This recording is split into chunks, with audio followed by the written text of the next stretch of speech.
Kia ora, good morning and welcome. I'll invite Tapio to open our meeting. Thank you.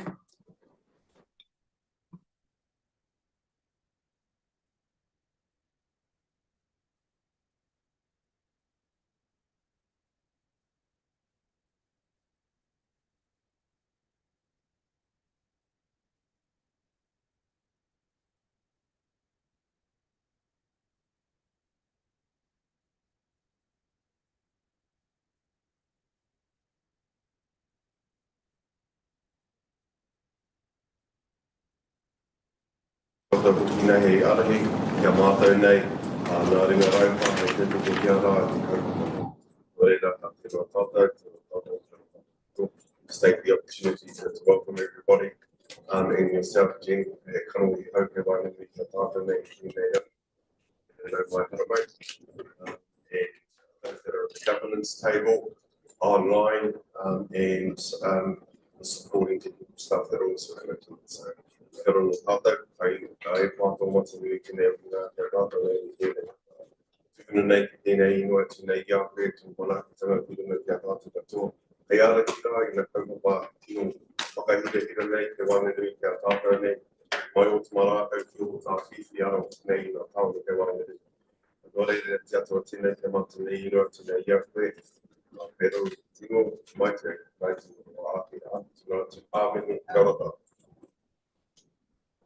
Thank you.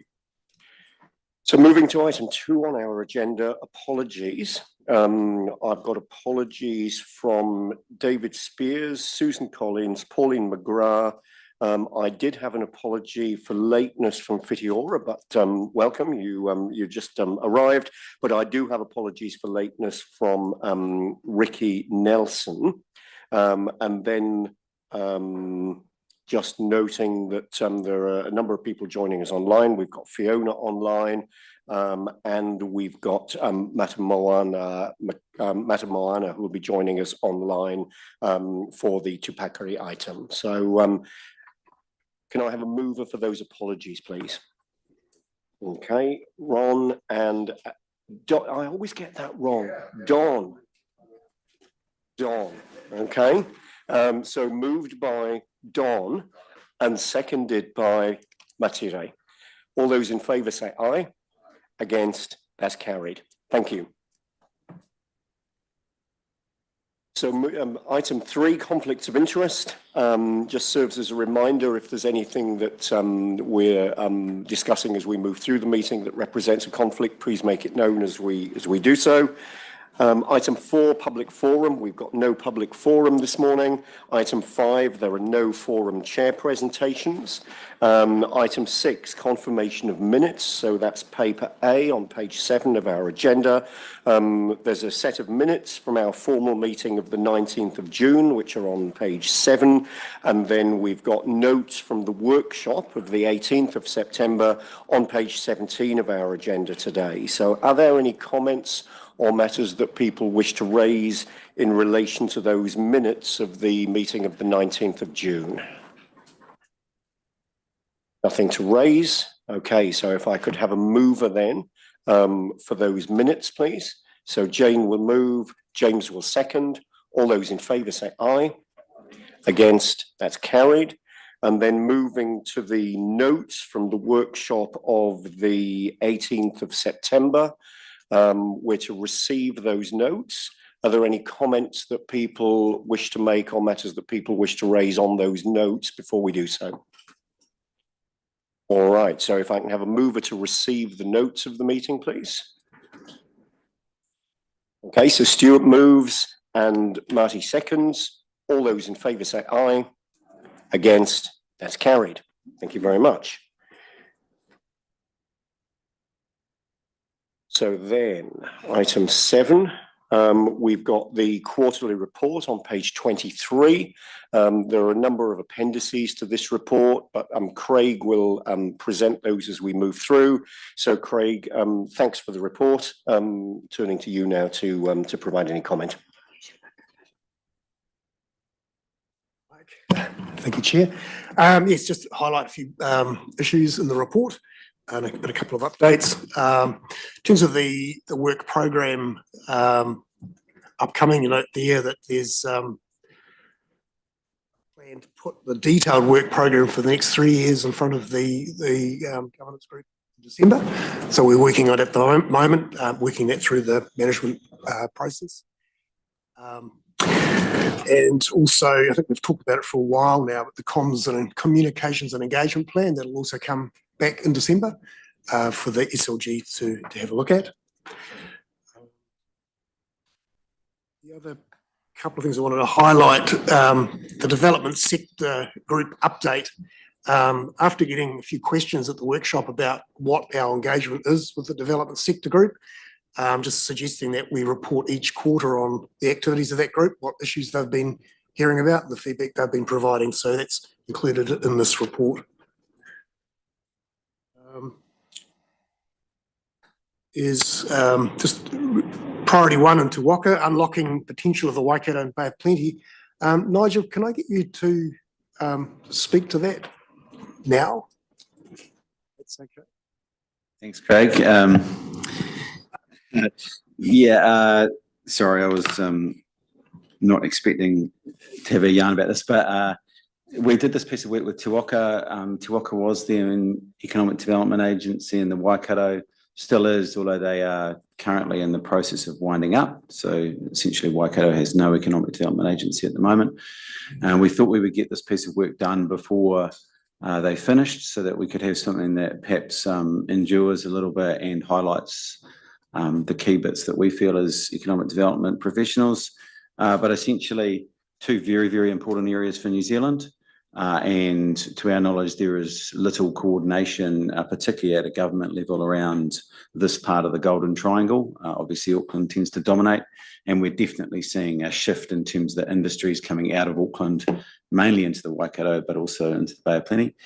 So that's really important. There are a bunch of similarities between us, either with agricultural economies or horticultural economies. So they're obviously agri and we're horticulture. We clearly want to add technology and value to those industries over the course of time. And then we've got a really good university that will do good things in the future. And a good example of that, and I guess there needs to be coordination between the regions. Good example of that would be the medical school that we hope that they'll get across the line.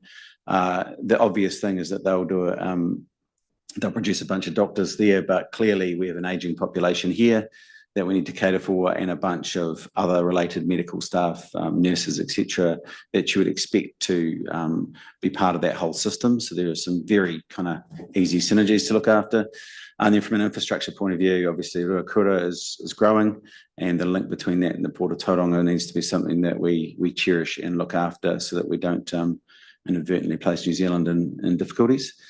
So really our ask at the end of that is the government takes a bit of notice of this. Currently don't really look at it economically. That obviously infrastructure deals have progressed, and then a special economic zone would be something that we're very interested in talking about, particularly related to export industries. So that's the very brief version of that. So Nigel, thanks for that. And I mean, as you mentioned, the audience for this piece of work is central government in many ways, but also local government to some degree as well. Whilst you've got the talking stick, we'll take any questions on this particular item in case there's any further information that people want or anything further that you're able to add. So are there any questions on the piece of work that Nigel's just presented? Jane. Thank you. Nigel, is it possible to get a copy of this strategy? We haven't actually got the copy, we haven't actually seen the strategy. We've got a report about it, but we actually haven't seen it. All that we have is in the papers that I believe you have. I don't know whether Was the one pager included? Yep, should be there. So that's it. Okay. So just to clarify, is it just a Western Bay Waikato strategy, or is it a Bay of Plenty region and Waikato strategy? Western Bay.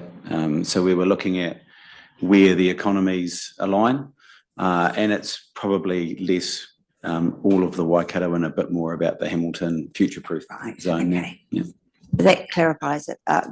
I guess as a regional councillor, we believe that the economy of the Bay of Plenty actually, the Western Bay is fed by the Eastern Bay, with a lot of the produce coming through from the Eastern Bay and from Rotorua. So just some of your key focus areas that you mentioned, actually there are quite strong links between the Eastern Bay and Rotorua and the Western Bay. So just a note about that. The other thing, we're very aware that the Waikato Regional Council is doing a business case at the moment about undertaking or proposing a regional approach to economic development in the Waikato to replace Te Waka.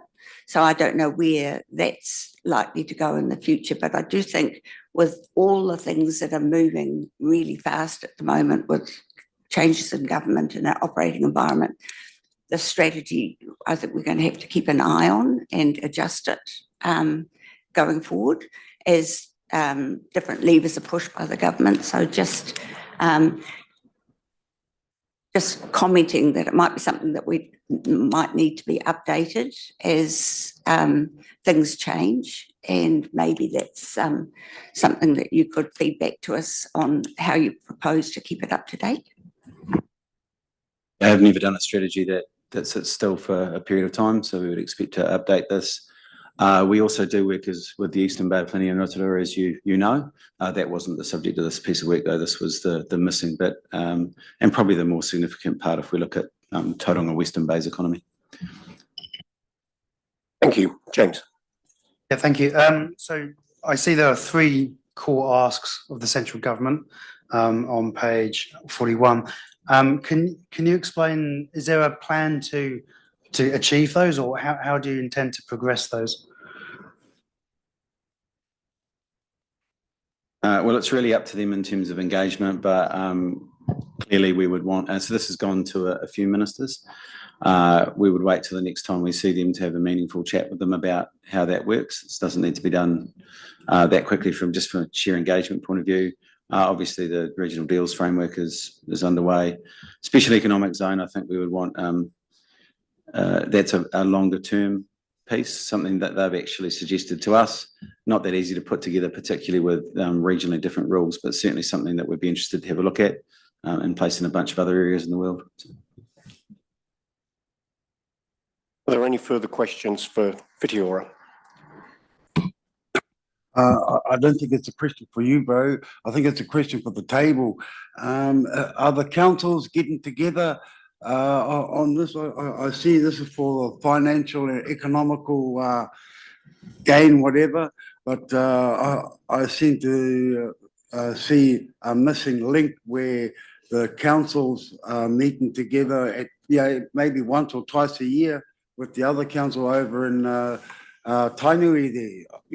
You know, like you're the ones supposed to be leading the transporting going over there. So I see that as a pretty important link to be made, because you're just talking about the economic and the developers with priority 1 and the equivalent over there.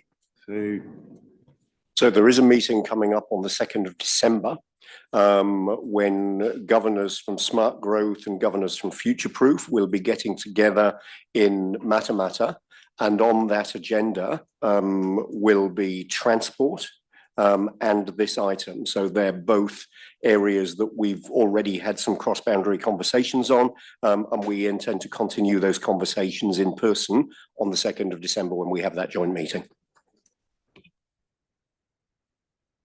Stuart. Thank you, Chair. I think it's important to also take into account the Upper North Island Strategic Alliance, which also brings in Greater Auckland. Otherwise, you're only looking at, two parts of a three-part equation.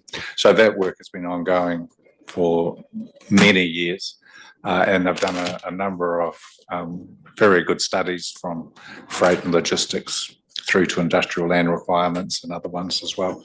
I'm not sure, Mayor Mahe, you're still involved in that now? Yeah, so as I understand it, UNESA's pretty much fallen by the wayside in the last few years. But in the end of August, we got together again and are just starting that off. So there's a few people around the table that were there. So, of course, one thing that immediately comes to mind with a number of different parallel work streams going on. So exactly what's been described, obviously the regional deals work and this economic development work that's just been presented, and need to make sure that we're not working in silos and this remains joined up. But of course, that would be top of mind and great to have the opportunity to discuss this further on 2nd of December as well. Are there any further questions? All right, Nigel, thanks for the presentation of this and thanks for the work that sits behind it. And we look forward to continuing the discussion later in the year. Thank you. Craig, back to you.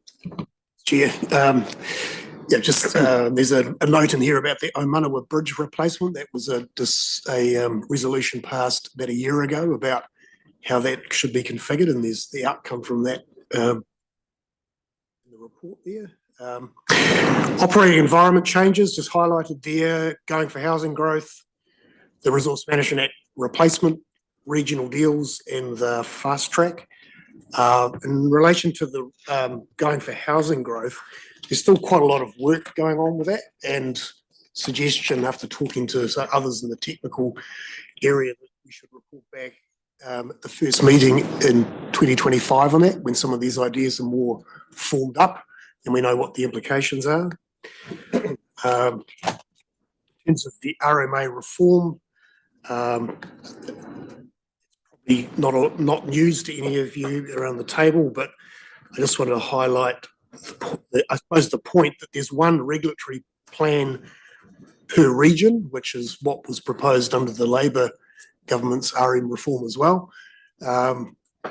I don't know what the transitional period for that is, but I think last time around they were looking at around 10 years. So it's not something that will happen that quickly, but I think certainly the SmartGrowth Partnerships provides a good platform for starting to do things in a more collaborative way across different issues. And I think there are some examples of that in the implementation and funding plan. And a particular one is the commercial centre strategy work that, if that's done sub-regionally, will certainly put us in a good position for that one plan approach in the future. We've listed in there the fast track projects that are applicable to the Western Bay of Plenty. One thing we've heard about in the last week is that Future Proof have initiated a partner-based expert panel to deal with these fast-track proposals. So there's a consistent approach within the Waikato in dealing with these across the local government partnership.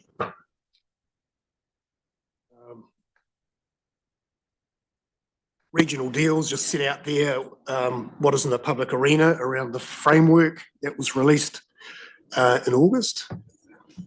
And I think Caroline has an update comment on there. Yeah. Caroline, great, thank you. Thanks, Chair, and Kia ora, good morning, everybody. For those who don't know me, I'm Caroline Dumar, Partnership Director at Internal Affairs. From the regional deals perspective, I just, Craig, suggest a correction in paragraph 41. You've put 5 regions will be invited. We don't know that yet. Those decisions have not yet been made by Cabinet, so can I suggest you change it to selected regions will be invited for completeness. We are expecting this to happen soonish, and just confirming to you all that I'll be the point of contact should anything happen in this region. And I'll be reaching out to mayors, chairs and CEs as and when we find out more. Thank you. Right, thank you.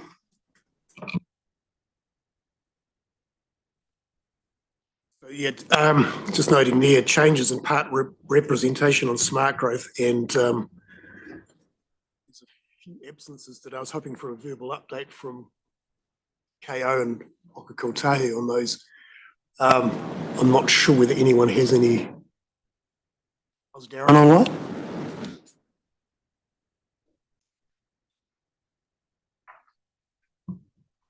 We've had advice of different changes, but pretty reluctant to put those in the report. Not quite sure where they're at in the process, but there are some changes in personnel, sort of through the different layers of SmartGrowth as a result of the restructuring that's been occurring. So maybe they can be documented outside of this meeting once we've got confirmation of them. And maybe even those that have already been confirmed, if we can provide a summary so that it's all in one place, so that we've got that information. But maybe we can do that by email outside of the meeting. Yeah. All right. Thank you. Fitiora, you've got a question. Yeah, in the going for housing growth, I'm just making sure on 23A, freeing up land for development and removing unnecessary barriers. I'm saying that that should be for multi-land as well. And when you're talking about removing unnecessary barriers, that's the infrastructure problem for multi-land. I'm just putting it out there that as far as I'm concerned, when you're saying that, you're including multi-land with that, freeing up multi-land and removing unnecessary barriers. And like I said, the unnecessary barriers is the lack of infrastructure. All right, so yeah, what we've got here in the operating environment changes are some factual updates as to what's going on in the operating environment provided by Craig, as he does on a regular basis. Thanks for your comments on that. Yeah, obviously Craig will continue to provide those updates. Craig, do you want to get to the end of your? Yep, won't take any of mine. Okay, great. Yeah. Just the Waikato Future Proof strategy, there's a note there about they're having completed their implementation plan, call it ours, and it's made a comment there about some work, a project being scoped there about the corridor between Hamilton and Tauranga around the economic impacts of changes in the road infrastructure, which we've had some involvement with, and also just to reflect on what Andrew mentioned, the meeting on the 2nd of December, where that issue will be talked about alongside the interregional commented on by Nigel. Thanks, Andrew. All right, Craig, thanks for the report and thanks for the presentation. There's quite a lot in there, particularly when you look at the appendices. We've got the work programme there as well. Obviously, the appendix with the work that Nigel presented. So happy to take questions on any of that now. And Jane, I'll come to you first. Thank you. Thank you. Well, firstly, just an update. Our plan change, the Regional Council's plan change 6, which was changed to the RPS to give effect to the MPS urban development, that the appeals on those have been resolved, and so that plan will be that document will be able to be made operative. The other question I have is, are we as a group going to consider the implications of the projects that are included in the fast track legislation list, which one of them in particular is out of sequence? And I'm very aware that the whole reason for the MPSUD was to enable new areas to come through out of sequence. But I do think it's going to have implications for our funding and implementation plan, because it may require additional infrastructure. It may have an impact on how quickly other areas develop, which may have been identified as priority areas.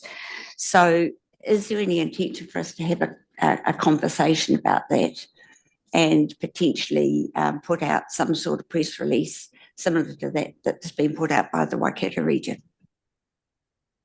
So, Craig, as noted in the report, we've obviously got the proposed projects for fast track in paragraph 34.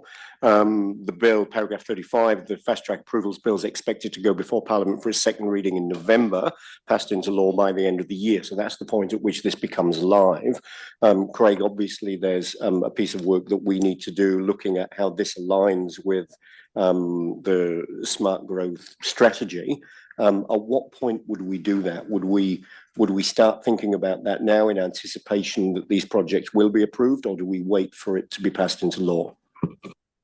Well, I can say that the intention at this point is the Smart Growth Management Group, it meets in the end of October, is going to be on the agenda for that meeting to discuss the issues and where we go with this. And including looking at what Waikato region are looking at. Yes, I think we'll come back in December with some updates on what we could do in terms of coordinated approach. And that would have been through SMG and SGIG, so the two management groups before we get to the December iteration of this meeting. So I would expect, Jane, that exactly the discussion that you flagged would happen or could happen at our meeting in December. Thank you. Brad, good to have you with us. Thank you. Just a couple of comments. On the going for housing growth, I think it'd be really good if someone, I don't know, if Craig, if you're talking to Rebecca or anyone else at HUD to get an actual more fulsome update. So I don't know who's feeding information through to your report. So just an offer there, because there's a lot of moving parts, and particularly the comment around infrastructure is very key at the moment, particularly with all the work going around development contributions and other infrastructure funding or financing tools, where a lot of that advice has got to land before the end of this year. On the fast track stuff, I think we've got to remember it's fast track in terms of consenting. Yes, and actually it's a question, you guys will make your decisions around it, but it's exactly what it's intended to do, which is to get out of sequence and not be constrained by existing planning processes. So I think you just got to bear that in mind. That's the government's intention. And also bear in mind, you're also actively trying to get involved in terms of regional deals as well. So I'd be advising you to look at all this stuff as a collective rather than one-off.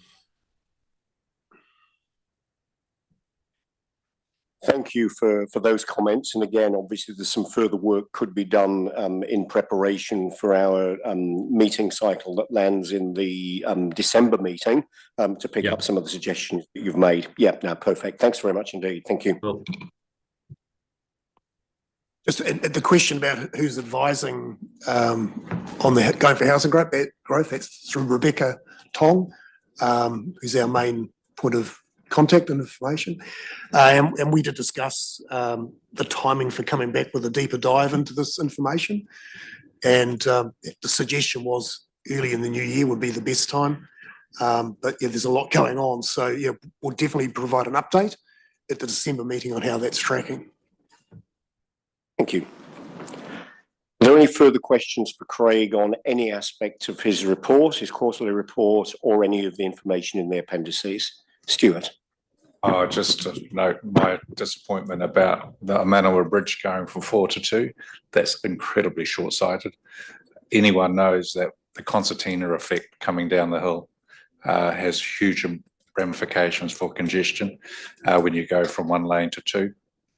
Sorry, 2 lanes to 1 coming down the Kaimai.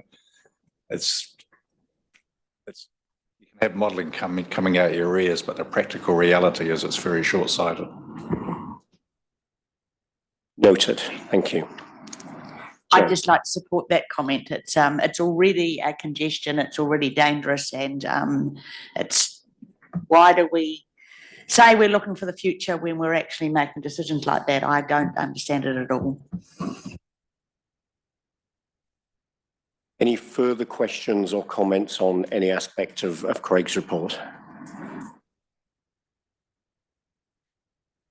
Nothing further. So we've got a recommendation then to, let's just move to the recommendation to receive the quarterly report. So can I have a mover, please, to receive the report? So James will move, and someone's a second. Fitiora second, so moved by James, seconded by Fitiora. All those in favour say aye. Against, that's carried. Thank you.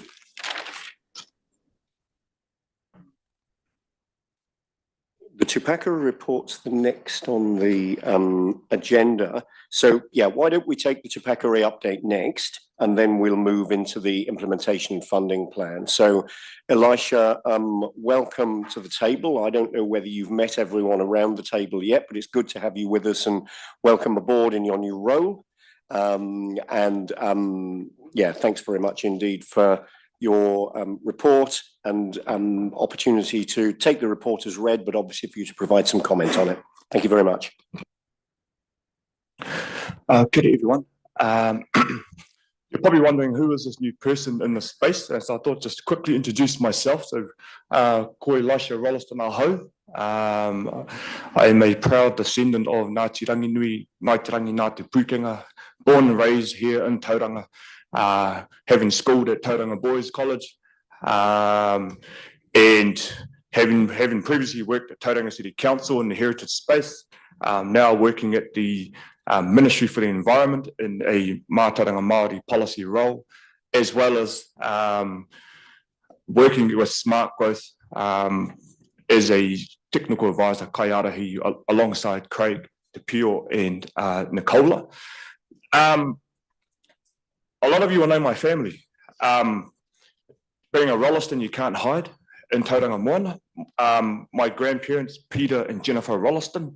My understanding that my grandfather was involved in the inception of SmartGrowth in the early 2000s, and my father, Shadrach, who has been involved with SmartGrowth in many other areas across the sub-region. So that's me, that's who I am, and really privileged and honoured to be working in this space, and in some ways I feel privileged to kind of carry on the work that my grandfather and my father have been involved in over the many years since I've been a child. I do just want to keep my report short and brief, so I will take the Tupaka report as read, and you'll see it on the screen there. I do want to just focus on the recent Combined Tangata Whenua Forum that took place, that was hosted by Ngāti Moko Hapu, who are a hapu of Tapuika Iwi, as part of the Charawa Confederated Tribes. That forum meeting took place at Moko Marae in Waitangi, just outside of Te Puke, on the 25th of September.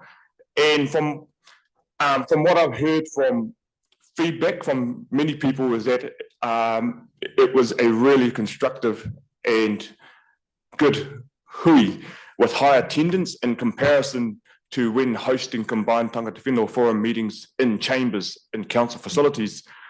I guess that's a reflection of the values that come out of marae,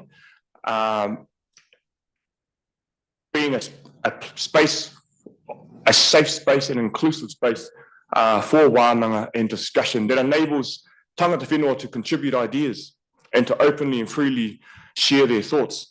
And so that's the benefit of hosting these Combined Tangata Whenua Forum meetings on marae. The forum started off with an hour-long presentation from the hosting hapu and iwi, Ngāti Moko and Tapuika. They shared their history, their whakapapa, their genealogies, their traditional boundaries. They spoke of the issues and aspirations that they have for their people, particularly within the region, and they identify their region as being Te Takapu or Tapuika. They emphasise to us as members of SmartGrowth that they want to be and they must be engaged with regarding any developments, projects and kaupapa that directly align with their rights and interests, particularly within their region of Te Takapu or Tapuika.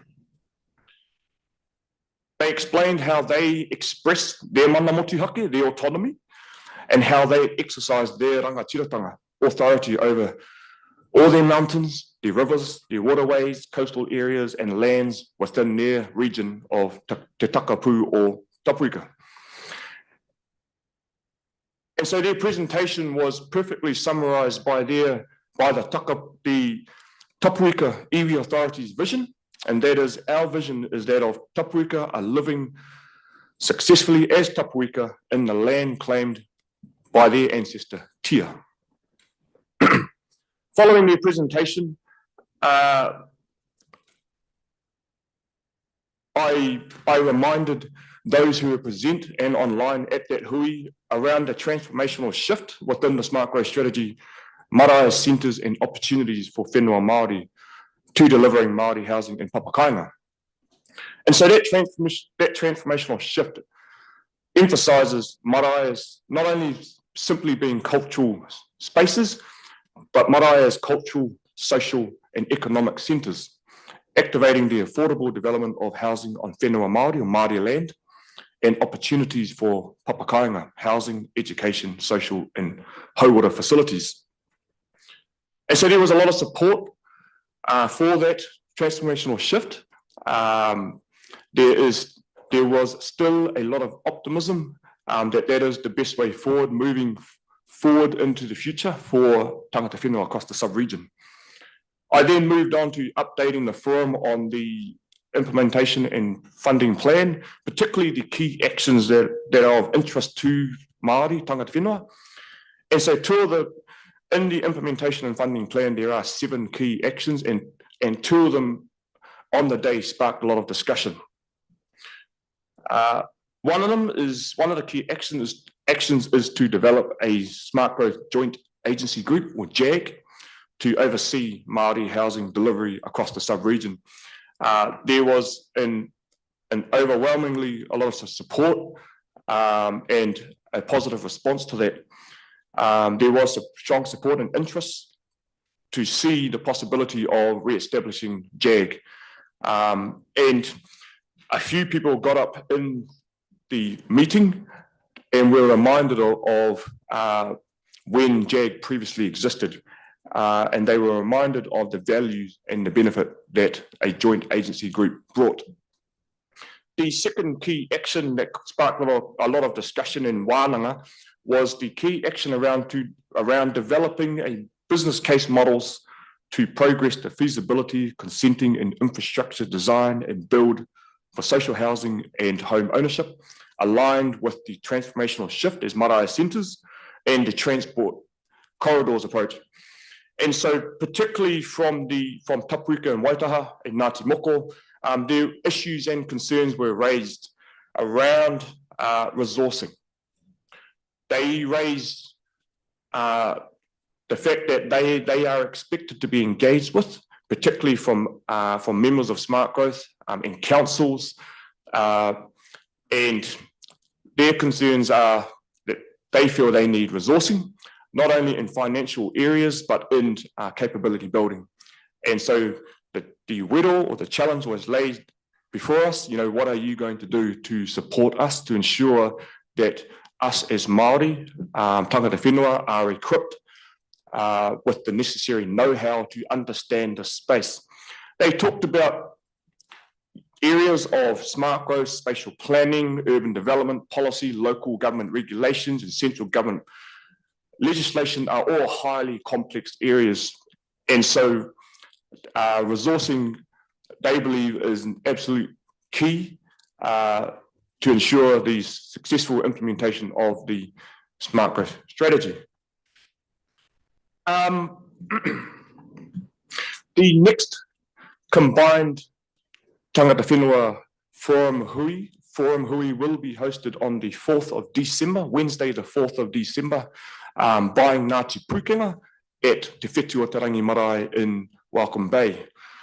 Again, highlighting the value that we are seeing tremendous success in hosting these combined tangata whenua forums on marae. And so where possible, we are taking these forum meetings back to marae. Lastly, I just want to make it known to those here today and online that with the support of Tangata Whenua representatives, Matire, Riki, Whitiora and Mati Moana, Te Pio, to extending and opening the invitation to SLG members to attend the combined Tangata Whenua Forum meetings. We think that there is value in having you come along, simply to listen, to further build and strengthen those relationships with Tangata Whenua, and to observe and hear firsthand the issues, the concerns, and the aspirations that Hapu and iwi have right across the sub-region. So again, going forward, the combined Tangata Whenua Forum meetings are open, and we extend an invite to you all to attend. That's a quick report from me. Matire, Riki, Whitiora, Te Pio, if you want to add anything. Yeah, kia ora tātou. Thank you very much. Kia ora. Whitiora. Yeah, just like to tautoko the report, but especially the having the meetings on the marae, especially for spatial planning and that. I think it's a great idea. It'll bring more of the Māori communities to the hui, because we struggled to do that, but like you said, it was pretty well attended from the community itself as well. So, tautoko that. Kia ora. Thank you. James. Thank you. A couple of points for me, and thank you, Elisha, for the invitation to the combined Tangata Whenua Forum going forward. I would quite like to take that up on occasion. So if staff can perhaps make sure that the times and dates and so on are circulated, that would be helpful. I did have one question regarding the it's some comments on the IFP. There's a markup there, or red line to take out a bullet point. I just wasn't quite sure on the rationale for that. It talks about developing resource models for the engagement with each Tangata Whenua Forum within each corridor. So that's been taken out, but the sub-bullets are still there. So I wasn't quite sure where that was coming from. Great question, great question. It's purely a duplication. So the red line and taking out that action too was really demonstrating that it's actually in the action down below. That's all it was.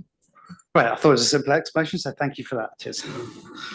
Thank you. Now, just noting that we've got Jeff Rice online as well. Jeff, you've got your hand up. Coming to you next. Morena tātou all. I just want to endorse Eliza's report and the way he presented it. Pretty accurate. Well, very accurate. A lot of emphasis on the JAG partnership.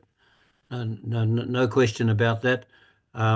And of course, Tapuika, presenting their position, which is a common position for most iwi organisations, iwi authorities that sit inside a particular rohe. Having said that, I just want to touch on the wider position, with some of our housing potential. And, we must always remember southern Papamoa has to be considered. So that's Te Tumukawa, TK14 being the trust down there, and bringing it around to Quayside, which of course the industrial park will start creating GDP, which will supply the housing, support the housing, and without GDP, housing becomes problematic because we need the employment to go with it, and bringing that up into potentially the idea of a new town, which we've nominally called Te Kāinga at this stage. So the potential is enormous in terms of the wider picture, and Tapuika will be sitting inside all of that. I think having these hui on marae is a good idea. It does bring us together. We do get more there, and we do get a wider range of opinion. And I think we'll find it'll be much easier to sort out some of the issues that we are going to be faced with over the next 3 to 5, 10 years. So well done, Elijah. Kia ora. Thank you. Thank you. Any further questions for Elisha on the Te Pakaru report? Matilda. It's not really a question. I'd just like to move his report. So we have a resolution then to receive the report, to note for discussion the perspectives and issues raised at the Combined Tangata Whenua Forum, and noting that there'll be a further update on the Marae Centre's Māori Land Trust approach at our meeting in December. So Matilda, you're moving that. Do I have a seconder? Isiora seconds. All those in favour say aye. Against? That's carried. Thank you. So now moving to our next agenda item, the draft implementation and funding plan, which is on page 43 of our agenda. And I'll invite Craig to present this, but as I do so, I'd just like to acknowledge the huge amount of work that went into preparing for the September workshop, and the further work that's been done between the workshop and now. And you'll see the table of the matters that were raised at the workshop and the way that they've been addressed. So I'd like to acknowledge the work done by Craig, Nicola and the SmartGrowth team, but also by partner organisations and the staff in partner organisations as well, who have contributed to what is a major piece of work that I'll now invite Craig to present. Thank you. Yes, so obviously take the report as read. There's quite a lot of detail in there, but just to note that it's largely the report that was put to the workshop in September, with updates to reflect some of the issues that arose at the workshop. Just a quick reminder though that the mandate for this plan is under the National Policy Statement for Urban Development, which doesn't have a lot of detail on how you should do a plan of this type. But I did note that in the upcoming changes and the going for housing growth, there is likely to be some more policy guidance, I think, on how these plans are to be prepared. So in the new year, there might be the need to kind of revisit some of what we've done. I don't know yet, but just keep that in mind. The way we've structured this plan is around sort of three key categories. The principal one being the future development strategy and the actions required to give effect to that. That's the only mandatory part of this implementation plan. We've also got what we call future horizons, which is the more forward-looking research type work, and urban growth partnership actions, which are around maintaining the sort of working of smart growth partnership in its various forms. Just going to the workshop results, we have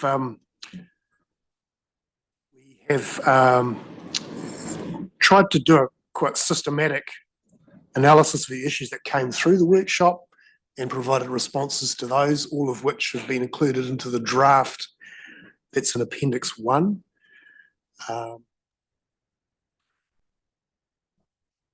Just touching on a couple of those, probably the most challenging one of those was this issue around the funding gap. And we have done some work on that since the workshop, and that involves including a table in the plan, which shows all the critical infrastructure and where the status of funding for those projects sits. But I know that there was probably a desire to have something that kind of brought that together into a more simple picture of what is the gap. We are working on that still. We don't quite have the solution to that at this stage. There's quite a lot of complexity around that because there's different shades of how far things are along a decision-making pathway, and we're just trying to work through a way of simplifying that information with the idea that we could have some indicator of whether that gap is increasing or decreasing over time, something of that nature. But we'll probably come back in December with some other ideas on that. The housing system plan issue, which is in the implementation and funding plan, there were a lot of questions around the short-term housing issue raised at the workshop.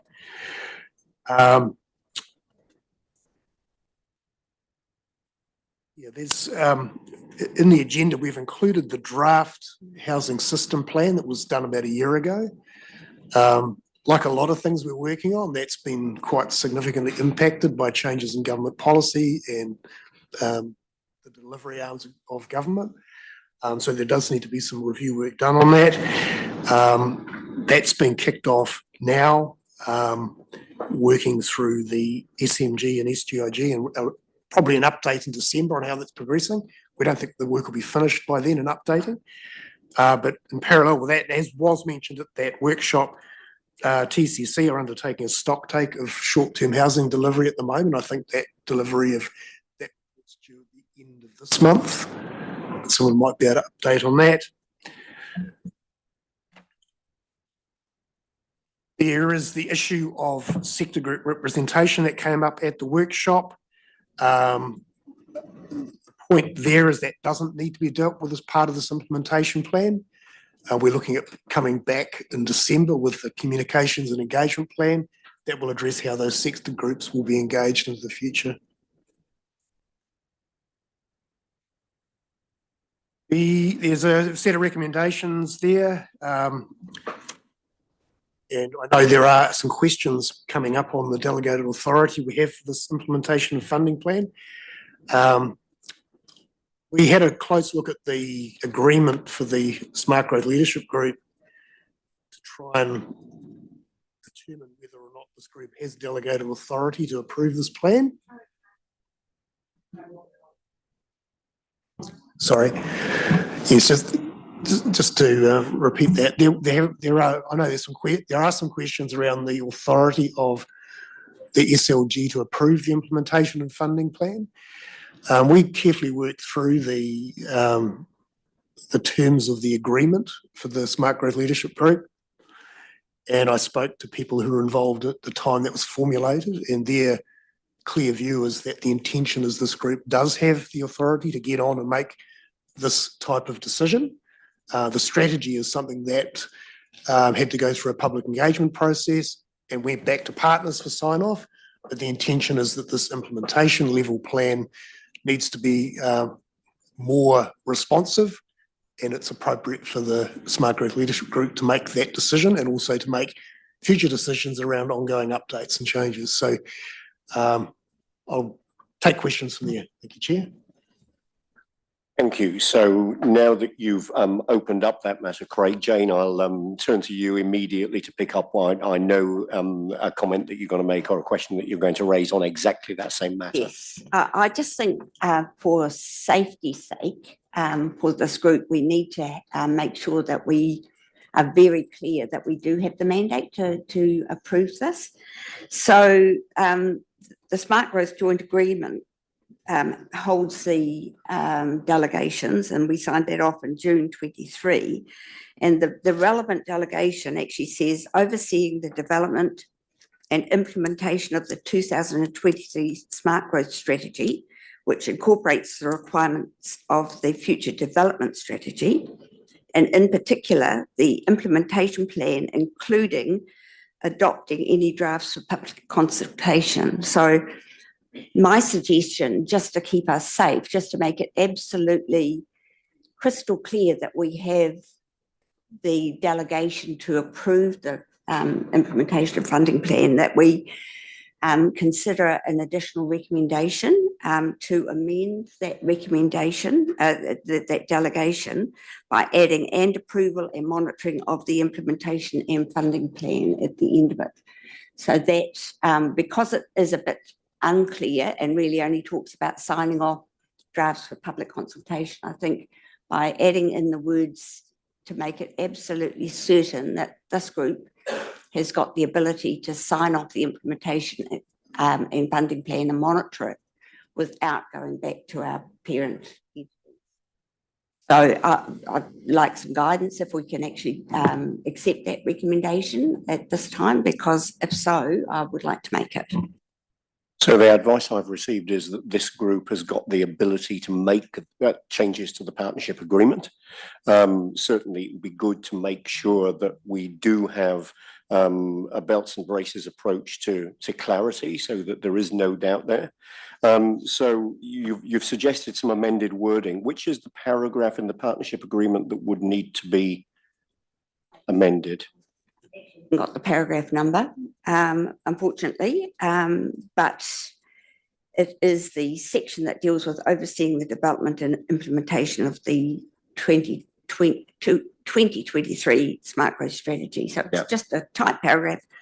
And I'd like to add on the end of it, and approval and monitoring of the implementation and funding plan. Yeah, so you're moving that, you're putting it on the table for discussion.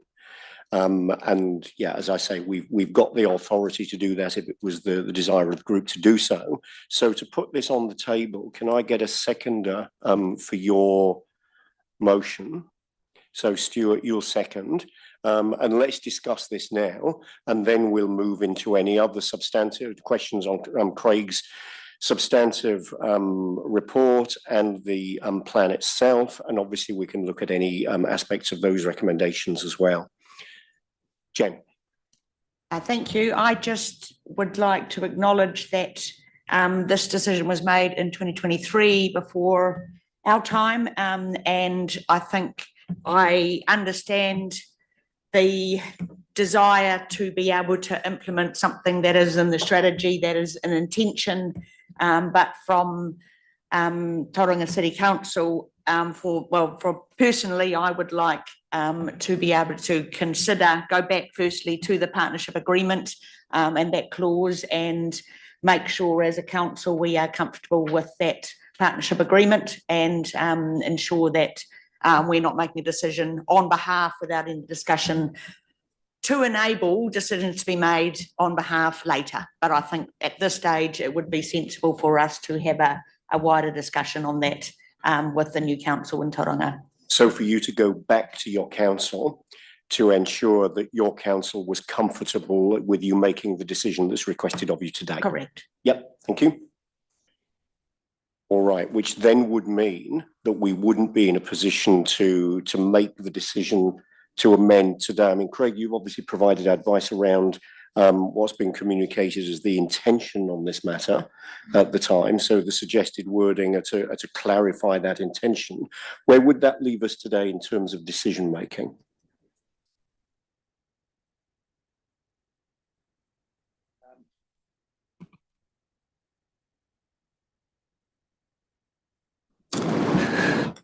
So that means that the recommendation which refers to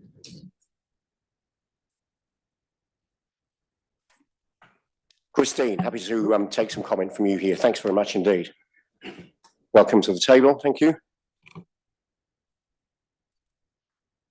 Thanks to the chair. I'm not sure I've got the same view that this committee has the right to change the partnership agreement by way of resolution. The partnership agreement was approved by all the respective councils and the Crown agreed to it. But what you could do is pass a resolution today recommending those changes, and then each of the other councils could then consider that and approve it. I think that would be the safer way to do it, so that you would just achieve it. And as soon as those resolutions are passed and we change the partnership agreement or amend, it's just an amendment to the existing partnership agreement to reflect that change in scope, because that forms the terms of this committee, and the terms of the committee are signed off via the LGA processes and resolutions of council, not resolutions of this committee.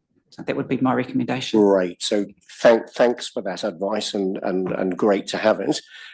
So that would then see us pass a resolution in that way to go back to each of the partner organisations for them to pass their own resolution. Once each of those resolutions was passed, as I understand it from the advice you've provided, that would then have the effect of changing the partnership agreement, which would then resolve the issue that's been raised. Thank you. And it would just come through the agendas of each of those councils as recommendations from a committee. This is established committee of each of the councils, and would just flow through, and each council would just pass a resolution to support if they so wished. And I think that would deal with the Deputy Mayor's matter as well. Yeah, and that would obviously then allow for the discussion that's been signalled at your council and anywhere else that was required. James. I think we might be getting two issues confused. I mean, we've got the IFP to approve today, and we have the authority to do that. Revisiting the SmartGrowth partnership agreement, sure, happy to do that, but that's something for a future occasion.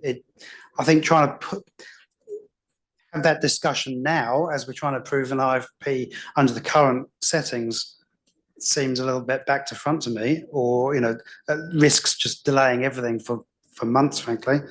So I'm just trying to clarify what exactly, Jen, you're trying to to achieve it? Is it just to allow your council to explore smart growth, or is it in relation to the IFP in particular, or That was in relation to the recommendation to make a change to a partnership agreement.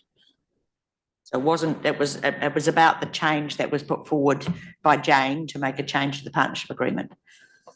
So As it seems covered to me by that Christine. Jane's amendment wasn't necessary as a belt and braces approach. So if that's going to be a problem, then why would we go there? So, if I don't have a problem with that your suggestion, Jane, but if it's going to cause Tauranga City to go back and have another discussion, it sounds more hassle than it's worth.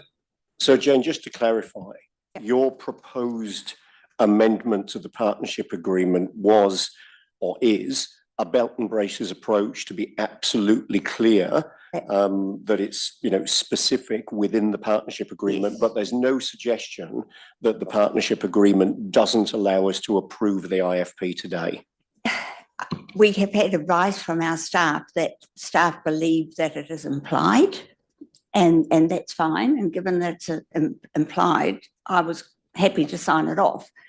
But the fact is that there may be people who are unhappy with what's in the implementation plan, and I just wouldn't like this group to be subject to any judicial review or anything just because our delegations weren't clear. I didn't expect to be opening up this sort of can of worms, and I apologise to everybody for that happening. I don't want to slow down the sign-off.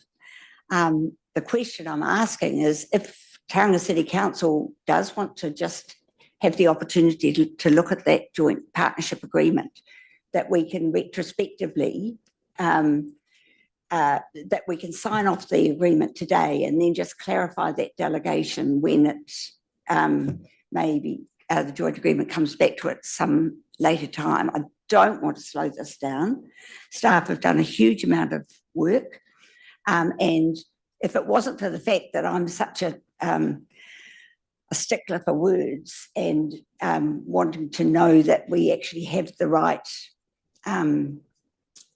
the ability to do it, staff are telling us we do. And so based on that, we can sign it off, I believe. But I would, if we're looking at the joint agreement again, I think it needs to be very, very clear that this group doesn't have to go back to its parents' entity to sign off and monitor the implementation of funding plan. Thanks for the clarification. Mahe. Yeah, I think I'm with James on this one. These are two separate issues. Like, we just go ahead today, and if we want to look at clarifying the partnership agreement to give that authority, that's another step down the track, but it's not required for doing this today.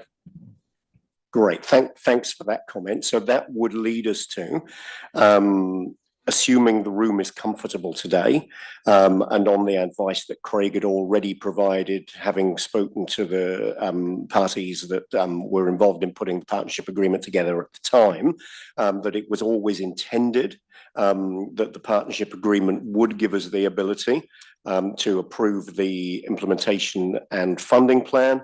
Obviously, an issue has been raised around wanting to make that absolutely clear through a belt and braces approach, providing the required clarity. We can then run another process, the very process which was advised and described by Christine separately, and then obviously achieve what we want to achieve today in terms of the approval of the IFP, but also approve the belt and braces approach, which has been raised by Jane today as well. So as long as there's comfort around the table to take the advice from Craig around intention, to take the advice from Christine around process and changing the partnership agreement, I think we can proceed on that basis. Stuart. Yeah, I do support Jane in this. It's a tricky word called adoption. It's inferred, but it's not actually there. And so happy with the process, but it's something we do need to tidy up, because if there is a challenge, this is a lawyer's, gold mine when you're not absolutely clear. what your ability is in this committee to do. So it is that tricky word around adoption. If we do want to speed up the process, to give this committee more delegated authority. So yeah, I'm happy with it as long as we actually do tidy it up sooner rather than later. So that would then lead us to adding an additional resolution to today's resolutions of this group to propose to the partners the amendment of the partnership agreement, the SmartGrowth partnership agreement, by adding the words and approval and monitoring of the implementation plan. And I think that picks up the advice that Christine's provided and the intent as it's been raised and described. So just checking, Juanita, you've got that wording as an additional recommendation for approval by this group, realizing that the approval of the changes to the partnership agreement would need to be made by the partners themselves through their own decision-making processes. Yep, great. All right, so when we come to the recommendations, we'll pick that one up as well.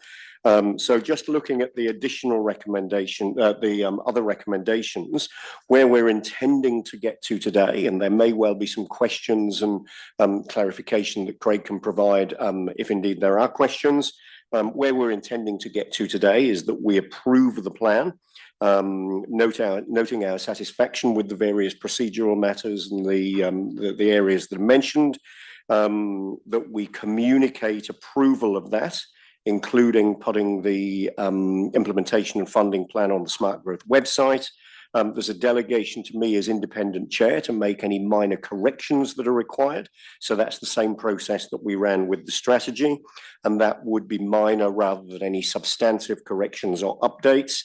And then obviously noting that there's further reporting to come to the December meeting of the SmartGrowth Leadership Group once we've approved this today. So that's essentially a summary of the recommendations that are in front of us and where we're intending getting to in this meeting today. So Craig, in the absence of any further remarks, let's turn to questions or any matters that people want to raise on the implementation and funding plan. Whitiora. Kia ora. Just to number 5 on your introduction, targeted engagement of the development sector group and environmental and social sector interests has also occurred. I'm wondering about Papua and Iwi are here at the table where they should be under the legislation, but as you've heard me say before, Māori land trusts are the ones that own the land. Now, I think Te Araro Tangata should be one of the groups that's targeted as well, because you'll get, as you hold those hui with that group, you'll get more and more land trusts going. I'm not quite sure how many are attending those hui, or if there is any hui, because there's been no funding for that group. So I'm just wondering if that can be added in there or needs more discussion. All right, so thinking of how we've got to where we've got to, so the engagement that has occurred, the engagement that's described in the paragraph 5 that you refer to is the engagement that I undertook with the environmental and social sector interests, and obviously the engagement with the development sector group through the DSG meetings. There was also significant engagement through the Combined Tangata Whenua Forum as well. But Craig, I might get you to comment on this in terms of the engagement that's been undertaken, but also what communications will look like moving forward. Ask Tapio to respond to that. Tapio, welcome to the table. Thank you. Ai, kia ora tātou. Kia ora whiti, kia ora tātou katoa. Just to respond around the inclusion of Araro Tangata to be part of this discussion. I think well, I can't speak on behalf of Araro Tangata. Obviously, would take that issue up with them. But at this point, they're not quite in that position to be included. I think once they have, I think Whitiora alluded to it in terms of the establishment of Araro Tangata, is that they did apply for funding through the LTP with Toi Moana. They have been working with Social Link around building up the internal infrastructure for them to actually deliver. So they don't actually have staff or the actual ability to deliver on the education capacity building workshops, which is their primary purpose. So at this stage, I'd say that we probably aren't in a position to put Araro Tangata as that vehicle or part of that approach. Thank you. So Whitiora, that answers the question as you've raised it. Obviously, there's further discussion to be had in that space as we progress. Thank you. Any other questions or matters that people want to raise on the implementation and funding plan? James. Yeah, this one's staff aware of this, but I just wanted to share it for the wider audience. There's a couple of issues. Page 93, the map will need correction. That's still that old version. And then on page 113, there are just a few corrections to the some of the funding gap and key and timeframe and funding gap for some of the Northern Corridor items, particularly the Park and Ride, Omokura Library, and the schools. So just wanted to highlight that. Thank you. Thank you. And they're all corrections that could be made under the delegation that we're providing to me to make minor corrections. I'm assuming that, but if anyone disagrees, then now's your time. Okay, now's the opportunity. Okay. Yeah, I mean, that's exactly the purpose of that delegation, so that we can make minor corrections. Craig? I think the other point is that these things will continue to change. And so each quarter we come back, we can update those documents and ensure that they are correct for the time. Thank you. So let's pick those things up through that process, and thank you for raising them. Any other matters that people wish to raise, comments that people want to make, questions that people have on the implementation and funding plan? Or are we comfortable moving to the recommendations? With that additional recommendation that we discussed earlier regarding the change to the partnership agreement to be proposed to partners through their own decision-making processes. All right, so let's move to the recommendations then in that case.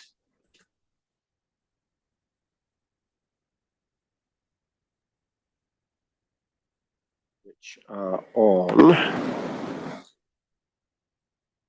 page 51 of our agenda. So receiving the report, approving the plan, noting our satisfaction with a number of matters, requesting that we advise partners of the approval, and that we communicate that, including putting it on the website, that delegation for minor changes to me, and then obviously noting the intention to report on further matters to the December meeting. Can I have a mover for that set of recommendations plus the additional recommendation we discussed earlier? So Jane, you're happy to move, and John is happy to second. Is there any discussion? All those in favour say aye. Against? That's carried. Thank you very much indeed. And once again, thanks to Craig and the team and the partner staff for all of the work that's gone into preparing the plan to get it to a point where it's able to be approved today. Thank you. So moving to our next item, we've got the quarterly report on the transport systems plan. And Sean, I'll invite you to the table to present that report. Thank you.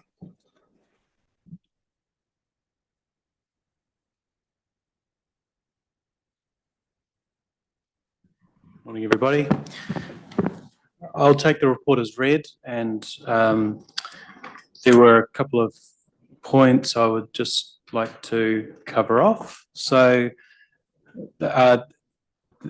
regarding the NLTP release, I think most people should be up to speed with that, but there's more funding coming into the region. It's generally a good story. The There are areas that have had limits on their funding, and some areas have been reduced, but the 15th Ave project was funded, which is a critical infrastructure project.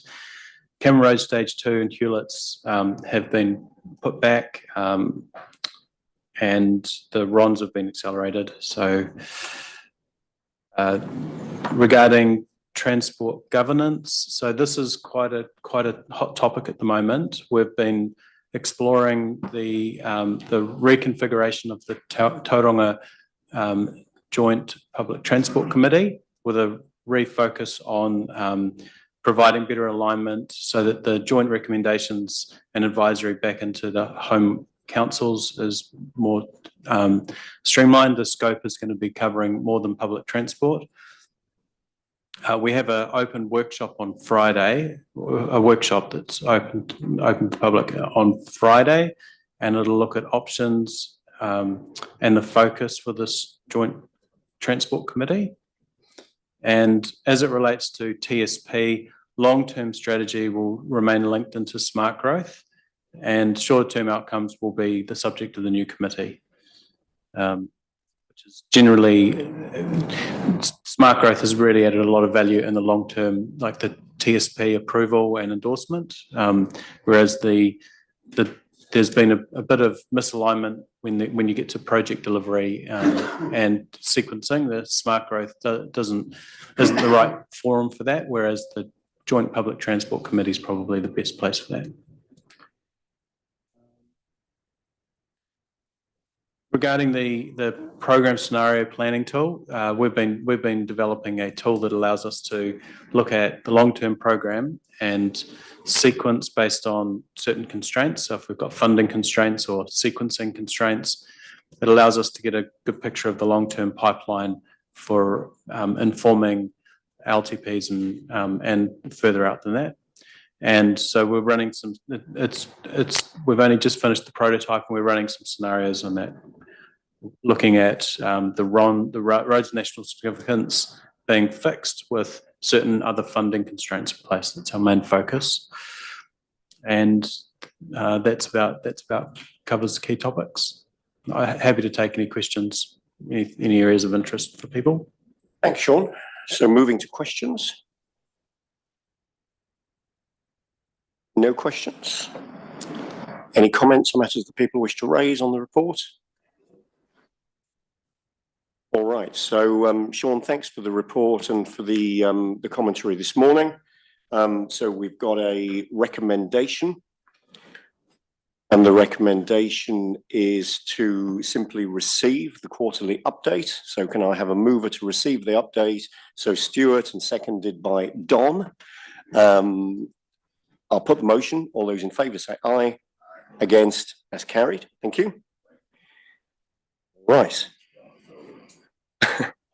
So then we have now completed the open agenda of our meeting. So we now need to resolve that the public be excluded from the next part of the meeting. So I'm happy to move the resolution to exclude the public. Do I have a seconder? James will second. All those in favour say aye. Against? That's carried. All right. So now moving to the closed agenda.